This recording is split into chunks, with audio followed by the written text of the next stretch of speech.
E vamos em frente. Temos um entrevistado. Vamos falar de relações não monogâmicas. O que é isso? Quais são os formatos possíveis? Estamos com o Dr. Eduardo Perim, psiquiatra pela Universidade Federal de São Paulo, especialista em sexualidade. Dr. Eduardo, muito boa noite. Boa noite, obrigado pelo convite. Eu que agradeço.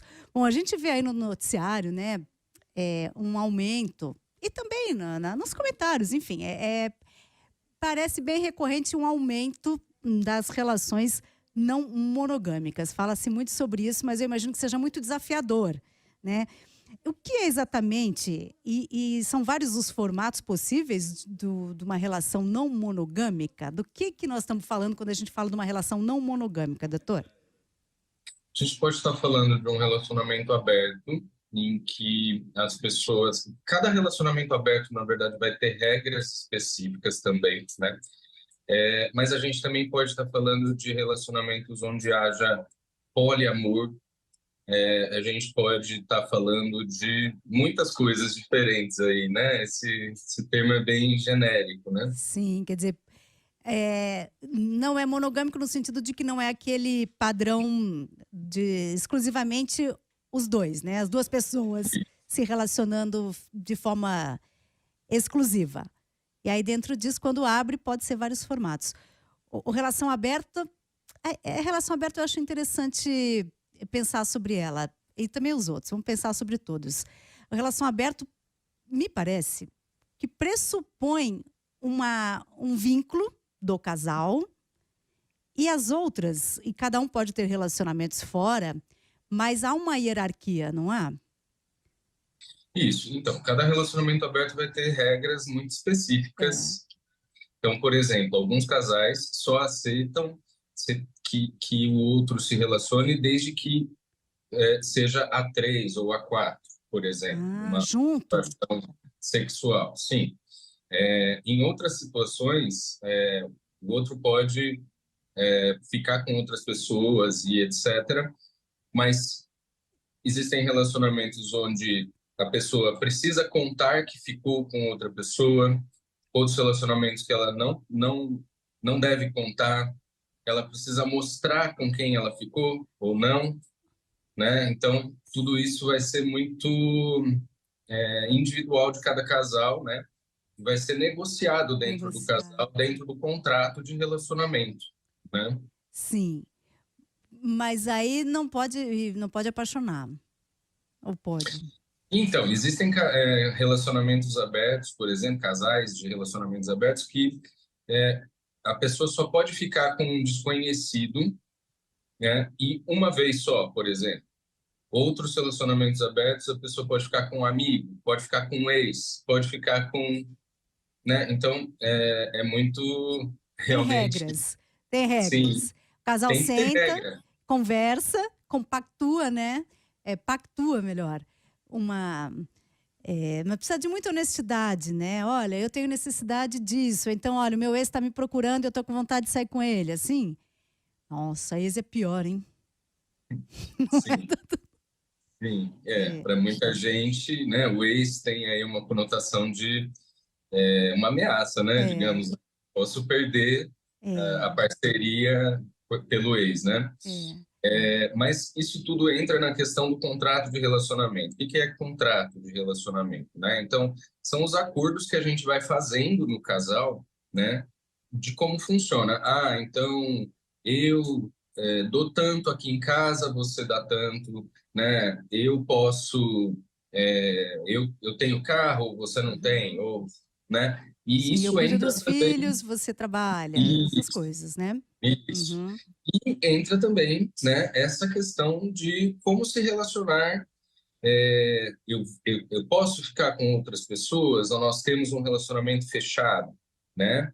Se eu ficar com outras pessoas, em que formato vai ser isso? Então, tudo isso tem que ser negociado antes, porque também eu vejo muitos casais abertos que começam a ter um relacionamento aberto muito sem nenhuma regra, sem nenhum parâmetro, e isso acaba trazendo problema também, né? Porque o outro acaba fazendo coisas que eu não estava esperando, né? E aí começa uma confusão também, né? Porque há que se ter acho que a palavra controle não é bom, mas termos que sejam bons para os dois, né?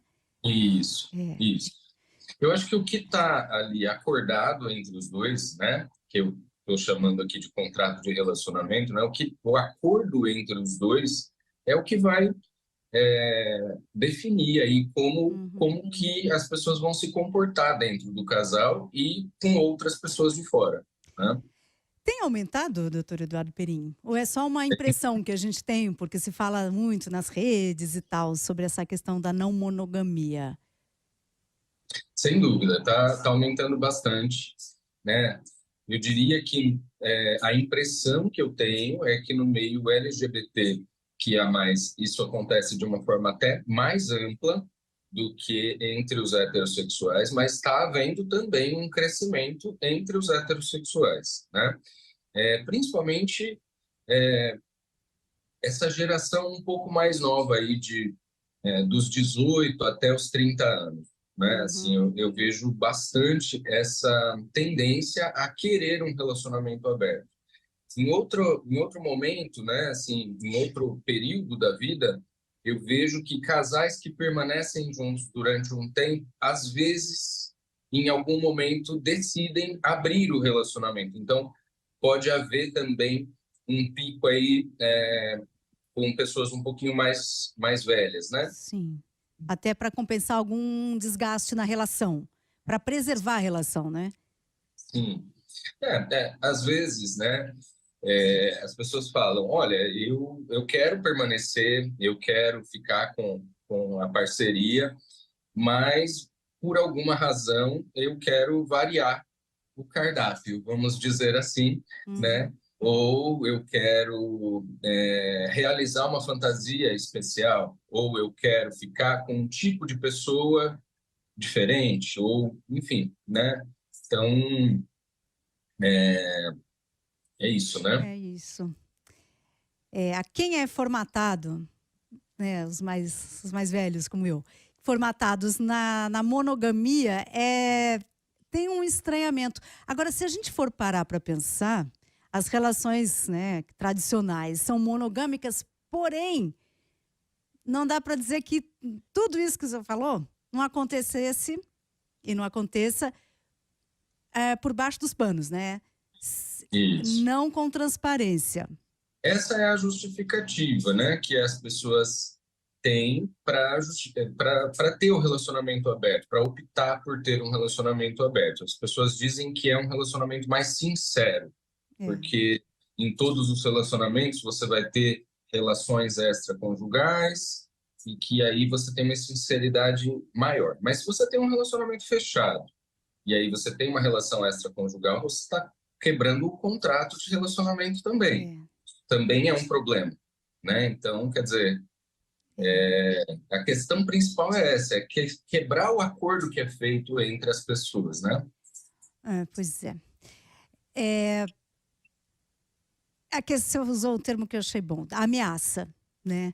Claro, se você tem uma relação com uma pessoa, aí a possibilidade da pessoa sair com outra pessoa, vai que prefira outra pessoa, né? Isso. Eu imagino que o casal tenha que estar com um vínculo muito forte para permitir essa abertura, porque Isso. a ameaça fica mais explícita, é mais perigoso, vamos dizer assim, abrir a relação ou não, ou o contrário até, né? Porque na medida em que você realiza o desejo lá fora, você não está contido na relação, né? Isso é uma coisa interessante, né? Assim, existem estudos, alguns estudos mostrando que as pessoas em relacionamentos abertos são mais felizes, por exemplo, né? Existem alguns estudos que são mais satisfeitas com a relação, né? Por outro lado, quanto tempo duram essas relações? Não estou dizendo que dura menos, necessariamente. Muitos casais têm relacionamentos abertos que duram tanto quanto relacionamentos fechados. Mas digamos que existe uma proporção talvez um pouco menor de pessoas que têm um relacionamento aberto mais em longo prazo, né? Normalmente dura menos? Então, Por essa é a quê? impressão que eu tenho, principalmente entre os jovens, né? Nessa faixa etária que eu citei.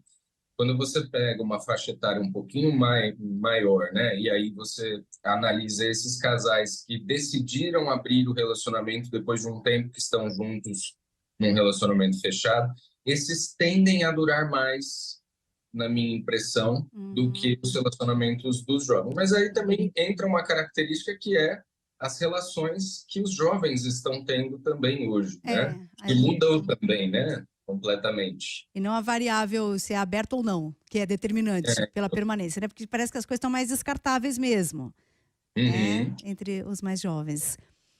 E aí a gente está falando de uma separação clara entre sexo e amor?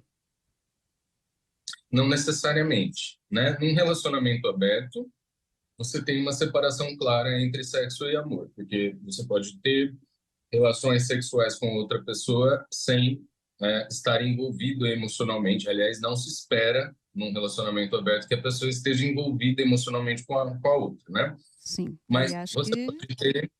você pode ter o cenário do poliamor, por então, vamos exemplo, falar do poliamor.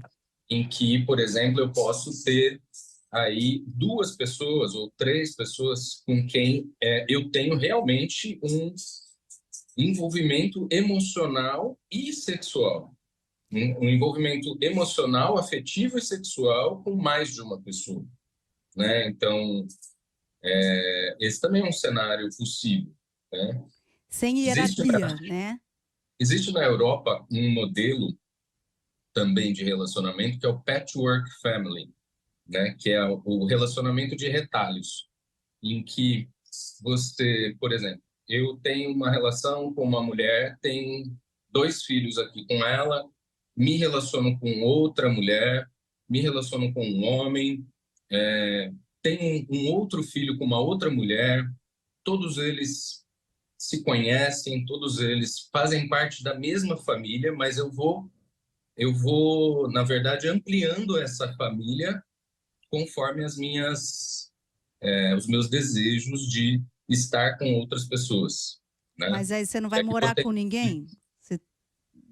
Não, muitas vezes você pode morar com uma dessas pessoas ou você pode morar com todas essas Todo mundo pessoas, junto? sim, né? Então, Tipo um harém.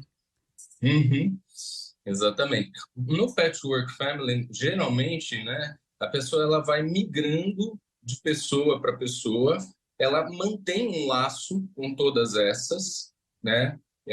Mas geralmente ela está mais envolvida com uma, depois ela está mais envolvida com outra, quer dizer, vai variando um pouco, né? E aí a gente está entendendo que é uma pessoa que está circulando entre essas famílias todas, entre esses núcleos. Não, mas você multiplique isso por cada um desses indivíduos que estão dentro desse relacionamento. Cada um vai trazendo outras pessoas, sim. Sim, não é só um.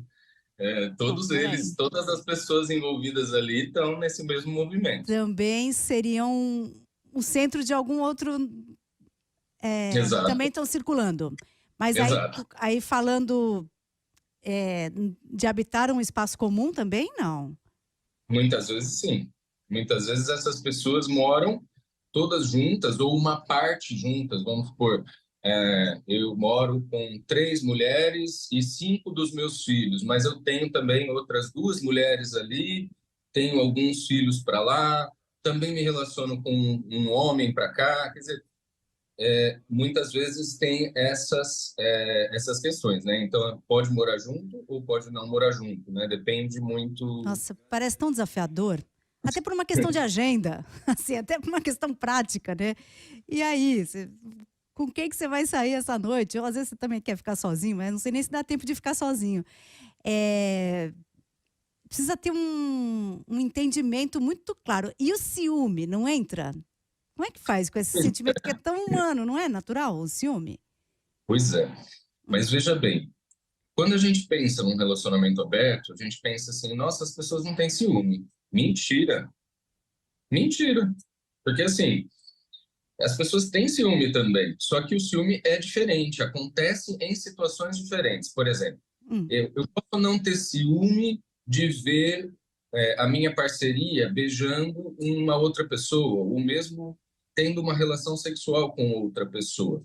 Mas se eu perceber qualquer tipo de interesse afetivo, né, da minha parceria com esta pessoa, eu começo a ter ciúme, por exemplo. Então, mas no poliamor não tem interesse afetivo? Oi? O poliamor não pressupõe o interesse Não. afetivo? No poliamor, sim. Ah, No tá. poliamor existe um interesse, sim, afetivo e sexual, né? Mas no poliamor é muito comum que essas pessoas elas se relacionem todas juntas também. Então, por exemplo, 3, 4 pessoas, um homem, 2 mulheres, né? Todos eles também se relacionam entre si, Eu tô né? falando de Às vezes sim, às sexualmente vezes não. e Oi? afetivamente. Sexualmente e afetivamente. Sim, muitas vezes sim, né? Tá. Também é uma coisa muito individual, né? Sim. Porque você pode ter situações diferentes aí nessa questão, né? É uma mudança muito profunda, não é? Em relação ao que se entende por relacionamento até aqui, doutor Eduardo? Ou eu estou muito careta? Olha, eu não sei se você tá careta, mas eu também, às vezes, tenho dificuldades, assim, né? Porque mudou bastante mesmo, É. né? Eu acho que a geração mais jovem aí, né, dos 18 aos 30 anos, revolucionou muito essa questão da sexualidade, dos relacionamentos, de eu poder experimentar ficar com uma pessoa do mesmo gênero, por exemplo, sem que isso tenha importância nenhuma, Uhum. né? É, e a bissexualidade, eu acho que também aumentou, né, entre os jovens. A transexualidade também aumentou, né?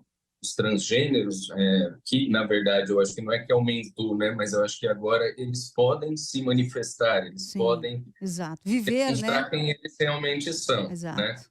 Que antes não podia, né? Sim.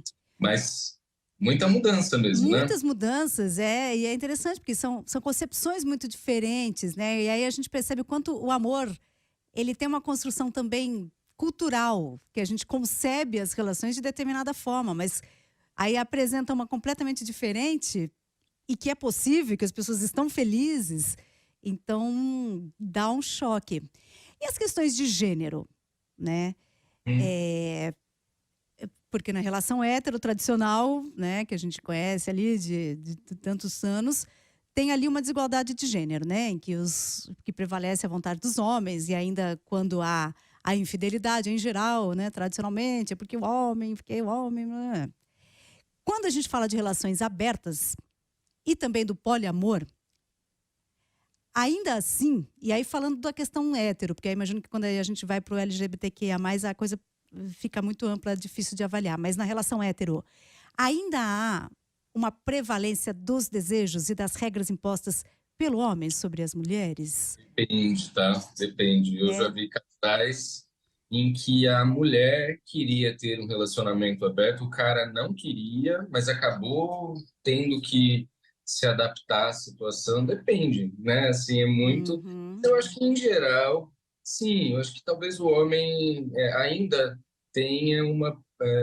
Né, talvez mais essa questão desse desejo, né? De ter outras pessoas, né? Quero dizer. Sim. É, Talvez. porque também culturalmente, ou será que tem essa coisa biológica? Existe isso, doutor E eu Eduardo? acho que tem também uma questão biológica, né? Do homem. Assim, eu acho que a libido do homem é um pouco diferente da libido da mulher, até por conta da questão hormonal, né? E evolutivamente o homem não era monogâmico. Do ponto de vista evolutivo, quando os homens, né, surgiram na Terra, eles não eram monogâmicos, né? Então essa adaptação da monogamia começou com a nossa sociedade moderna. E aí, homens aqui não é no sentido da humanidade, é homens, gênero masculino. Homens seres humanos, que eu quero Ah, dizer, tá, né? tá. Uhum. Não eram É, monogâmicos nem homens nem mulheres.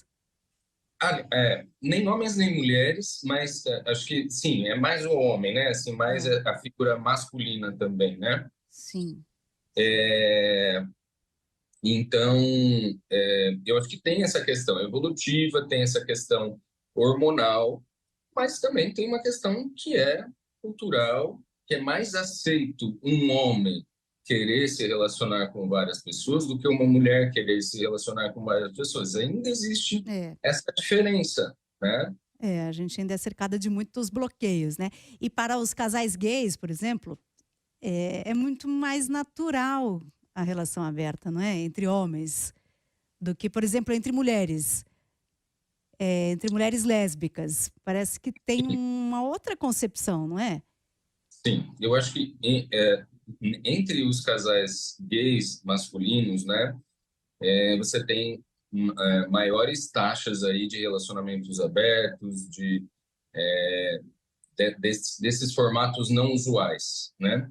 Entre as mulheres, as lésbicas, elas tendem a ter um relacionamento mais monogâmico e mais duradouro, inclusive, do que a tendência, né? Do que os homens gays. Uhum, sim. Que aí vai de encontro àquilo, né? As questões biológicas e culturais de gênero, né? Eu acho que entra isso, são dois homens juntos, né? Se você tem aí essa questão de um desejo maior no homem, né? Dessa questão cultural, evolutiva, né? Hormonal e tudo mais, né? Assim, então você um casal em que os dois são homens, né? Uhum. Isso acaba Sim, tendo um impacto. potencializa, né? É mais liberal, é mais. Bom, isso porque a gente está falando aqui numa concepção binária, porque o mundo é muito mais complexo do que isso, né? Tem as pessoas que É, não são binárias, não são nem homem nem mulher, estão ali né? No caminho entre os dois. Enfim, tem.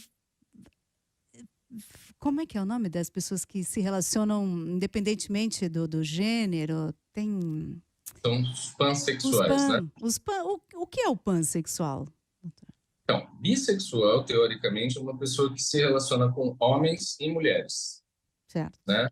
O pansexual se relaciona com homens, mulheres, trans, Uhum. não binários, né? Pessoas. O pan se Pessoas. relaciona com pessoas, né?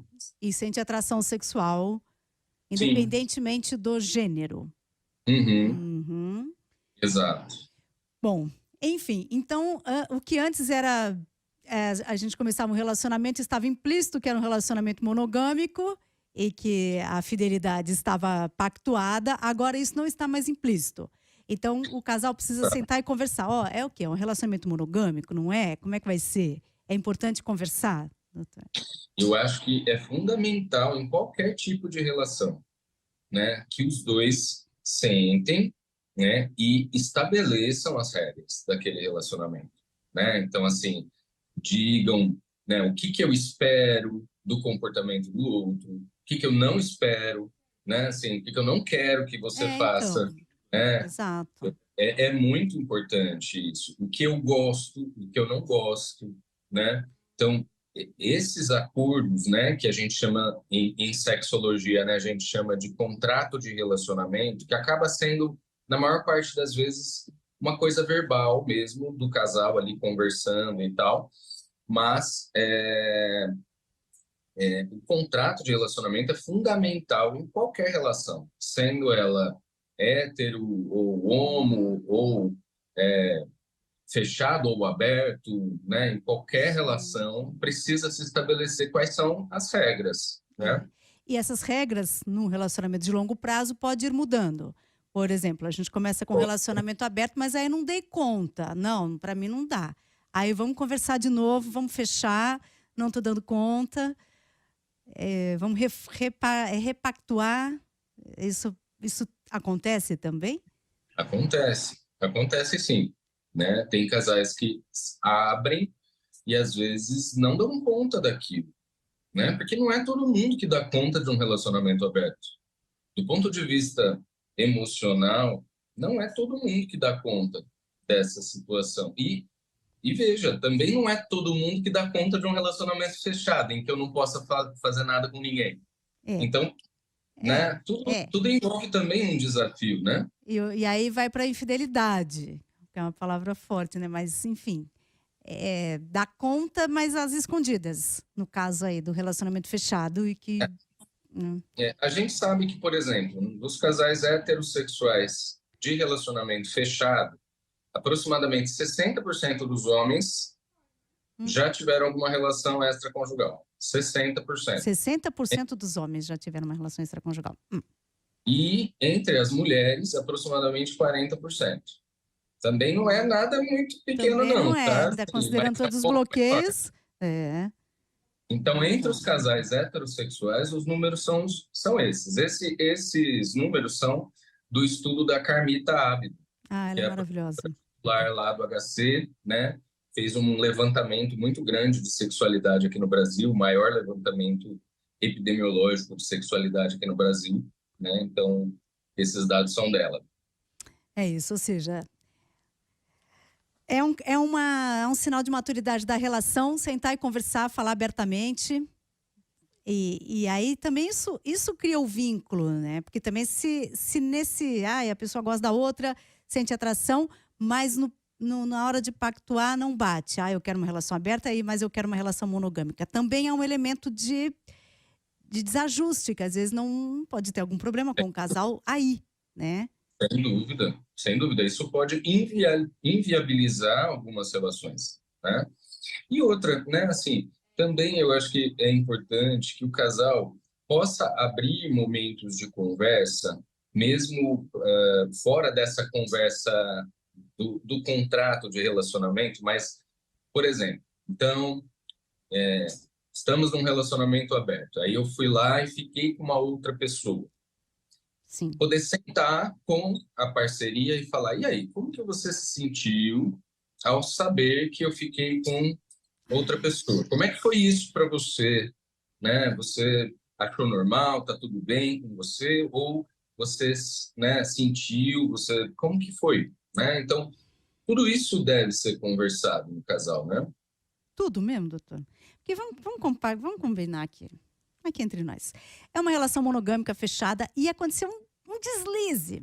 Aquele dia que você tomou um vinho, sabe? Não, mas uma bobagem. De uma situação fora do contrato. Fora do contrato, eu estou falando. Fora do contrato. Isso. E você ficou com uma pessoa, mas que não vai ter importância nenhuma na sua vida. Você precisa levar isso para dentro da relação? Eu acho que você tem que levar em consideração que, às vezes, não vale a pena você contar certas coisas mesmo. Não é. Assim, o casal não precisa ser 100% o tempo todo sincero. Nem existe isso, na verdade. Na vida não existe. Né? Então, acontecem essas situações eventualmente mesmo, né? E muitas vezes não vale a pena nem levar para parceria. Mas aí você está falando de uma situação em que o contrato já foi quebrado, né? Estava me referindo a situações em que eu estou dentro do contrato aberto ali. Que pressupõe a conversa. Eu fiquei com uma outra pessoa, e aí, como é que é para você? Como é que foi para você essa experiência? Né? Ou então, né, enfim, como que você prefere? Você prefere que eu te mostre com quem que eu fiquei? Você prefere que eu fale para você que eu fiquei? Ou que eu, tipo, dou um perdido e fico ali? Cinema. Entendeu? Pois é. Sim. E aí experimentando, né? O que é mais confortável ou menos desconfortável, talvez. Confortável Exato. nunca será, né, doutor? Imagino. Não sei. No relacionamento aberto? Saber que a outra pessoa naquele momento tá beijando ou transando com uma outra pessoa. Talvez, assim, é que para muitas pessoas, né, isso é algo até excitante. Tem pessoas, inclusive, que gostam de ver a parceria ficando com outra pessoa. Então, é tão complexo isso, né? não dá para ter uma regra, né? Assim, não necessariamente é difícil um relacionamento aberto. Depende das pessoas que estão envolvidas ali e o que elas querem, né? O que elas gostam, o que elas fantasiam. Que lindo, né? Viva a diversidade e a complexidade humana. Né? Doutor Eduardo, muito obrigada, viu, pela entrevista. Foi muito esclarecedora a conversa. Obrigado a vocês aí. Boa noite. Obrigado pelo convite. Ali, Eduardo Perim, ele é psiquiatra e ele é especialista em sexualidade. Conversando conosco sobre esse universo todo que se abre quando a gente fala em relações não monogâmicas.